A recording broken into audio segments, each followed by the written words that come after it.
Sigur se po thuaj se të gjitha industrisë që janë prekur nga digitalizimi dhe zhvillimi i hapshëm i teknologjisë, edhe agjencionet turistike kanë pasur një dozë të ndryshimeve gjatë viteve të fundit. Për me folë më shumë për këtë temë se si po ndryshon teknologjia mënyrën se si po planifikojmë dhe po i blejmë udhëtimet tona, jemi sot me Agnesa Sadiku Gjyshinca nga My Travel. Përshëndetje dhe vjen mirë që të kemi sot këtu. Faleminderit shumë, është kënaqësia jona të marrim pjesë në Power to HR, në këtë summit, i cili ka rëndësinë shumë të madhe edhe për ne njëkohësisht. Tregom Agnesa, a e ka transformu, ose si e ka transformu teknologjia, sidomos viteve të fundit, edhe këtë pjesën e agjencioneve turistike, me qënë se je vetë në këtë industri, tregom çka ke vërejtur gjatë viteve të fundit. Industria e turizmit është transformuar në mënyrë shumë të shpejtë dhe të hovshme. Gjithçka ka qenë manuale më herët dhe tash është në kohë reale, mund t'i marrim të gjitha ofertat, mund t'i marrim disponishmërinë prej hoteleve, prej aviobiletave në kohë reale, që kjo na ka ndihmuar shumë në operim të zyrës, në procesim të ofertave më të shpejta te klienti, dhe mendoj që është në favor të dy palëve, si Po dhe për ne si për klient është lehtësu pak procesi. Si edhe për juve si klient, me qenë se informatat janë ma të ekspozume për klientet në ditët e sotme. Te pjesa e komunikimit, që edhe nëse digitalizohet edhe teknologjia zhvillohet, njerëzit prap ka nevojë për komunikim të drejtë për drejtë me agjencion. Patjetër, me qenë se jemi më të informuar, shkojmë i prekim secilin në hotel, secilin destinacion e shohim, marrim informacione më shumë për ato destinacione dhe i bim për klientat tonë, që mendoj që shumica edhe klientave tonë e dojnë më shumë qëto, më shumë informata se sa që i shohin në internet, dhe mbi të gjitha kur po diçka ndryshime në moment të fundit anulim, ose është ma letë me komunikim me juve. Me na kontaktu direkt neve si agjencion se sa përmes një aplikacioni, që të merr kohë pak ma gjatë deri të arrish në komunikim me agentin. Është më sfiduese apo më e lehtë sot të flas në përgjithësi për të dyja palët ky zhvillimi i teknologjisë? Jo. Për ju, a ka qenë më sfiduese? Ma e lehtë, me qenë se kemi bo shumë punë ma shumë manuale, si që potencova me qenë se tash i kemi të gjitha opcionet në real time, edhe për klientin është shumë ma e lehtë, me qenë se nështë e kemi ma shumë informatat ku mujna me shku, çka mujna me vizitu, ku e vlen me bo një shëtitje e këto këtë informatat, mendoj që janë shumë në favor të dy palëve. Tjetër. Edhe unë vetë si kliente mendoj që gjithmonë ku marrë përgjigje të sinqerta nga agjencionet, kur i pyet se a ja vlen ky destinacion për një udhëtim kaq ditor, me familje, pa familje, gjithmonë kanë qenë të sinqertë në rekomandimet e tyre. E një gjë të tillë nuk besoj që ta jep teknologjia aty për aty.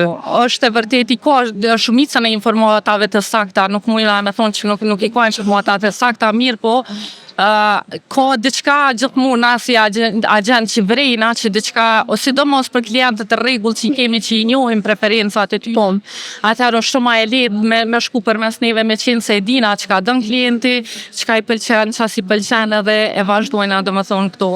Po du mund ndërlidh pak edhe te pjesa e liberalizimit, që ka pasur një hof të madh të udhëtimeve, ajo nuk ka diskutim, por edhe mënyra e të udhëtuarit ka ndryshuar, sidomos pas liberalizimit, edhe destinacionet kanë ndryshuar, po shkojmë pak edhe te disa vende që më herët nuk i kemi pas as në listën e udhëtimeve, ndoshta listën e dëshirave po, e tash pas liberalizimit po kemi mundësi, sepse po kemi edhe oferta shumë të mira nga vende shumë interesant për te Evropës. Tregon po du me ditë edhe cilat janë destinacionet e preferuara gjatë viteve të fundit, a janë këto udhëtime të shkurtra, gjata, çka po kërkohet më shumë? Pas liberalizimit normalisht janë ndru destinacione që ka qenë shumë e mirë. Pandemia ka pas ndikim po qatë madh në udhëtime. Po, është shumë e vërtet, me qenë se edhe në pandemi e kemi pa rëndësinë e kujtimeve, edhe që to dyja janë lidhë, që unë mendoj që kanë ndikuar shumë në rritje të udhëtimeve. Kryesisht fokusi është në udhëtime më të shkurta dhe 2-3 ditore. 2-3 ditore, të fillu prej Spanjës, që ka qenë shumë interesant, me qenë se na kemi pas si destinacion jo të mund shumë për me udhëtu, pastaj edhe Italia dhe vende tjera që janë janë tash në listën e kërkesave. E përmendëm herët edhe faktin që shumë korporata, shumë kompani të mëdha po organizojnë retreat me punonjësit e tyre, edhe kjo është një diçka risi tjetër për juve si kompani. Ku po zgjedhin me shku ma shumë, ku po preferojnë me shku për retreat? Sa vjet pindrojna destinacionet, fillimisht kemi fillu me kemi opsione plot. Si në Greqi janë kështu si top destination.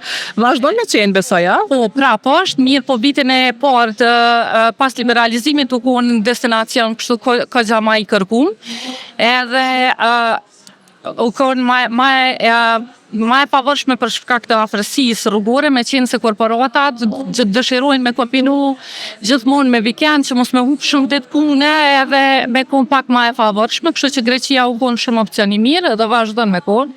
Kur flasim për HR-in apo për burimet njerëzore, po më intereson edhe te kjo pjesë a ka agjencione turistike kanë pasur problem për me u stabilizu me punonjës afatgjat ose me gjetë persona të specializuar për këtë punë, apo është diçka që mundën me mësu edhe gjatë udhëtimit të tyre në kompani? Ne si fatmirësisht kemi të kohën staff ongoing, mirë po shumicën e staffit e kemi që është ma fat gjatë, edhe fatmirësisht nuk është që kemi probleme të mëdha krahas në treg, siç po fitet që kanë probleme të shumta, po. Ne jemi edhe staf pak ma i vogël, nështë është pak ma e lehtë edhe me funksionu, jemi 10 persona në zyre që është gjithçka ma e lehtë mu sinkronizu njëri me tjetrën, edhe për momentin nuk është që kemi probleme. E kam një përshtypje që është një punë shumë simpatike. Çka do me pas një person parasysh ose diçka ndonjë kriter që patjetër me e pas që me punu në një agjencion turistik, përveç ndoshta komunikimit më të zhvilluar.